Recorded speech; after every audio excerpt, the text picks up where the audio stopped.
श्रीमद् सुख सागर अध्याय 13।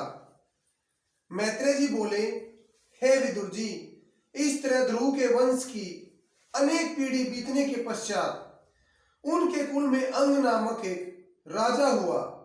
राजा अंक बहुत ही धार्मिक और धर्म प्रवृत्ति का था, लेकिन फिर भी पिछले जन्म के शुभाशुभ फलों से उसके बुढ़ापा आने पर भी कोई संतान नहीं हुई। तब राजा अंग ने ऋषिवरों को बुलाकर संतान उत्पन्न होने का उपाय पूछा। ऋषिवरों ने उससे यज्ञ कराने को कहा। राजा अंग ने यज्ञ करवाया और ऋषिवरों ने यज्ञ कर राजा अंग को प्रसाद देकर कहा, राजन, यह प्रसाद घर जाकर अपनी पत्नी को खिलाओ। इस प्रसाद को खाने से अवश्य ही प्रभु कृपा से तुम्हारे यहाँ संतान होगी। राजा अंग ने ऋषिवरों से प्रसाद लेकर महल में ले जाकर अपनी पत्नी को खिलाया और उस प्रसाद के पुण्य प्रताप से राजा के घर में एक पुत्र उत्पन्न हुआ। राजा के जो पुत्र उत्पन्न हुआ वह कुरूप था। अपना बच्चा कुरूप देख राजा ने ऋषिवरों से पूछा, इसका क्या कारण है?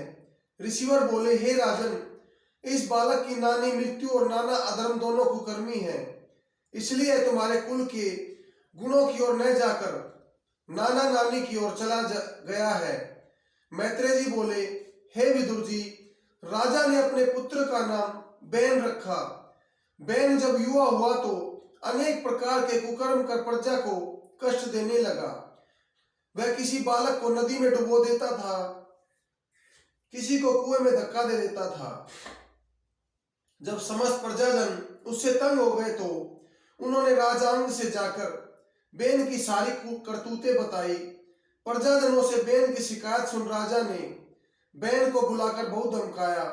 अपने पिता से डांट खाकर बैन रोता हुआ महल में अपनी माता के कक्ष में गया और जोर जोर से रोकर अपने पिता की झूठी शिकायत करने लगा।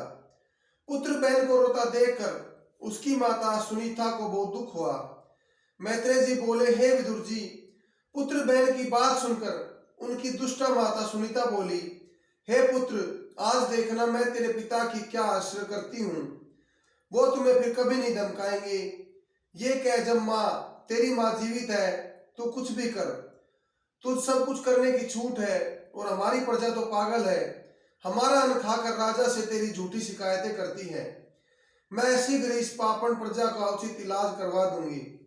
मैत्रेय जी बोले, हे विदुर जी, इसके पश्चात उस दुष्टा ने शाम को जब राजा दरबार में महल लौटकर रानी के पास आए तो उन्हें काफी भला बुरा कहा। रानी के मुख से कटु वचन सुनकर राजा को मन ही मन बहुत दुख हुआ और वे मन में सोचने लगे, यदि मैं अपनी पत्नी और पुत्र को देश से निकाल देता हूं तो मेरी हंसी उड़ेगी, और यदि इन्हें नहीं निकालता हूं तो प्रिय प्रजा को दुख हो, मैं नहीं देख सकता। अब मुझे राजपाट छोड़कर वन में जाकर प्रभु की भक्ति करनी चाहिए। यह सोच राजा अंग अर्धरात्रि में अपनी पुत्री व पत्नी और पुत्रों को छोड़कर